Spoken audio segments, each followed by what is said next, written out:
Il y aura des profs qui diront aux enfants « Regardez, ça a commencé comme ça. C'était juste un petit live sur YouTube en privé avec ses copains. Ça a commencé comme ça. Et ce dont je vous parle, ça sera dans 500 ans.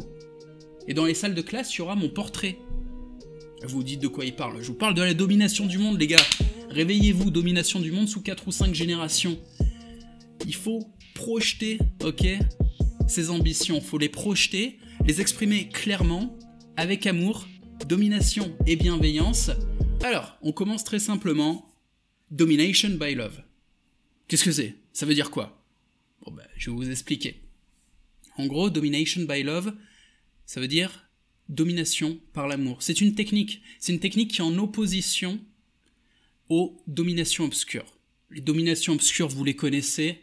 On fera carrément un cours dessus, mais je vous la fais vite. Domination par l'agressivité, domination par la confusion, domination par la culpabilité. Ah, ça marche bien en France. Domination par la supériorité morale, ça ressemble un petit peu à la domination par la culpabilité. Domination par l'interrogation, t'étais où, à quelle heure, t'as fait quoi avec qui, tous ces trucs-là. Ok, ces dominations obscures fonctionnent, mais c'est très court-termiste. Ça fonctionne au jour le jour, c'est pour des gens qui pensent même pas à demain, ils essayent de survivre aujourd'hui.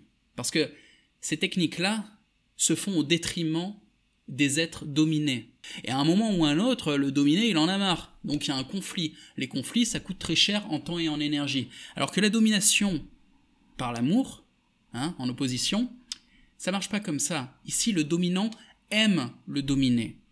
C'est une transaction gagnant-gagnant. Le dominant, au cours de sa domination, il transmet quelque chose de bon au dominé. La domination par l'amour, souvent c'est de la pédagogie ou c'est des actions bienveillantes, mais qui profitent également aux dominants. Et ça, c'est une méthode de domination à long terme. C'est la seule qui permet de ne pas aller vers des conflits qui, au contraire, permettent de construire des relations profitables. Et c'est ce que je vais vous apprendre ici. C'est comme ça que je fonctionne depuis des années. Vous aurez sans doute constaté que ça m'a réussi, que j'obtiens à peu près tout ce que je veux dans la vie. Pourquoi? Parce que ça fait 15 ou 20 ans que je fonctionne comme ça, et à un moment ou à un autre, je commence à récolter les bénéfices, et il y en a un paquet. Donc domination par l'amour, vous l'aurez compris, c'est une technique de domination. Voilà. Mais pas que, c'est du communautarisme. Vous êtes la communauté. Être communautaire, en 2020, est une nécessité. C'est pas juste important, c'est une nécessité. Il en va de votre survie. Je vous explique. Si tu veux le succès dans tes projets, t'as besoin du soutien de ta communauté. Vraiment. Si t'es dans la merde, t'as besoin de l'aide de ta communauté. En 2020, si t'as pas de communauté, t'es mort. C'était assez clair comme phrase? Dans le chat, dis-moi oui ou non, est-ce que tu veux mourir? C'est une vraie question, réponds-moi dans le chat, oui ou non, veux-tu mourir? Et c'est notre point commun à tous ici. Moi, je veux pas mourir, et je fais tout pour vivre, mais tu sais, vivre, vraiment, pas survivre.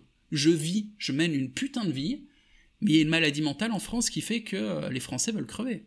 Les Français sont suicidaires, je suis désolé. Et si vous êtes là, c'est qu'à un moment ou un autre, la maladie mentale ne vous a pas infecté, et vous êtes dit « ça pue là, Jean-Marie par contre, apparemment lui il veut pas crever, donc on va discuter, on va voir qu'est-ce qu'on peut faire. » Je vais pas vous la faire à l'envers, je vais être très honnête.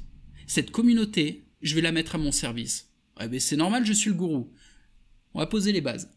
Charité bien ordonnée commence par soi-même, on est d'accord. Mais bon, je suis pas un enculé, je veux pas faire de coups de pute. Le temps que j'organise la communauté, le plus rapidement possible, je vais mettre la communauté au service de ses membres, c'est-à-dire au service de chacun d'entre vous. Attention, c'est sous condition. Les conditions sont pas financières, hein. Tout ça, ça n'est pas un projet financier. C'est vraiment un projet communautaire. Les conditions, c'est quoi? C'est que, on va aider ceux qui le méritent. Chez moi, ici, chez toi, tu fais partie de la communauté, il y a un système de priorité assez clair, il y a un système de hiérarchie, il y a un système de mérite, méritocratie, et il y a un système d'eugénisme. Tu sais ce que c'est l'eugénisme? On va en parler pas mal dans les lives de l'eugénisme. L'eugénisme, c'est quoi? C'est mettre la priorité aux membres viables.